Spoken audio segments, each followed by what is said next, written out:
I just want to say that this is week 17 and it was a crazy week. A lot happened. I mean, you had the Cowboys versus the Eagles. That was crazy. The Philadelphia Eagles destroyed the Cowboys 41-7. It started with C.J. Gardner's 69-yard pick six touchdown for the Eagles, scoring that six right there. Cooper Rush responded with a 4-yard touchdown pass to Jalen Tolbert, but it wasn't good enough because that was all the Cowboys would get as they got destroyed. Dallas went on to take that loss. The Cowboys, could not stop Kenny Pickett, and this Eagles team now is really crazy. 41-7. 41-7 was a mean destruction. Dallas can never come back. They've been destroyed a couple of times this year, but this one takes the cake. 41-7. Jerry Jones got to do something about it.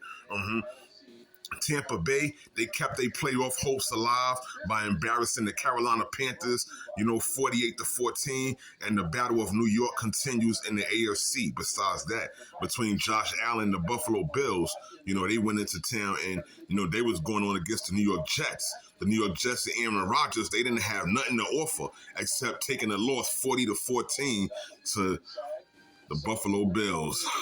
It's cold up there in Buffalo, but they want to win. They got the snow shovelers ready to go.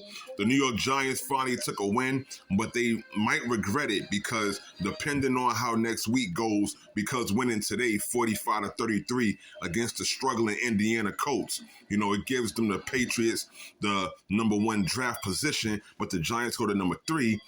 But that number 3 spot, it's not definite. Like I said, it depends on how next week goes, and we'll see what happens. And the Colts, they playoff hopes were ended today with that loss to the Giants. That 45-33 embarrassment is going to weigh heavy. And Aiden O'Connell and the Raiders, they win 25-10 against the Saints. Mac Jones and Travis Etienne, they squeeze out a win against the Titans 20-13. Tyler Huntley and Tyreek Hill, the cheetah, they was on down there destroying the Cleveland Browns 20-3, excuse me. I mean, it was a mean one. But besides that, the Vikings and the Packers, that game, they duded it out. It went heavy. 27-25. Sam Darnold had 377 yards with 3 touchdowns. And I mean, Jordan Love, I'm sorry to see him take the loss. I think he had 187 yards, hitting 83, something like that. But the Falcons and Commanders, they on tonight, Sunday Night Football, FNIA in America. We'll see what happens. I think the Falcons, they have a good chance at getting at this Commanders team with Michael Penix Jr. leading ahead right now and being the main quarterback. So we'll see because Michael Penix Jr., he does have a good record. Him going against Jaden Daniels, and Jaden Daniels and this Commanders team, it's going to be a good shootout. I'm going to go with the Falcons on this one. If Michael Penix has a good game. If not, then, believe me, it's just going to boil down to the Commanders and everything that they stand for, and they got this in the NFC East.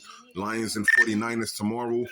The Lions obviously going to take this one. The 49ers, they have not much to offer, even though they have Brandon Ayuk still out. They're going through it with George Kittle. But let's see. Deebo Samuel, these guys, they're going through injuries, and the injury bug definitely got them. So Detroit is more stronger than ever right now this year, but the 49ers not the same from last year's playoffs. That's the NFL. Week 17.